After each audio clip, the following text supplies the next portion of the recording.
আল্লাহ রব্বুল আলামিন সূরাতুল হিজরের 43-44 নম্বর আয়াতের মধ্যে বলেন, ওয়া ইন্না জাহান্নামা লামাউইদুহুম আজমাইন, নিশ্চয়ই জাহান্নাম তাদের প্রত্যেকেরই প্রতিশ্রুত স্থান হবে।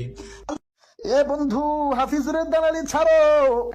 আল্লাহ তাআলা এত নাজ নেয়ামত দান করছে, এত সুন্দর কণ্ঠ দান করছে, কারো দালালি করার জন্য না, একমাত্র জন্য বলি, কারো দালালি করার দরকার নাই, কারো সুর নকল করার দরকার নাই। আল্লাহ তোমারে যে সুর দিছে ওই সুরটা নিয়ে সন্তুষ্ট থাকো।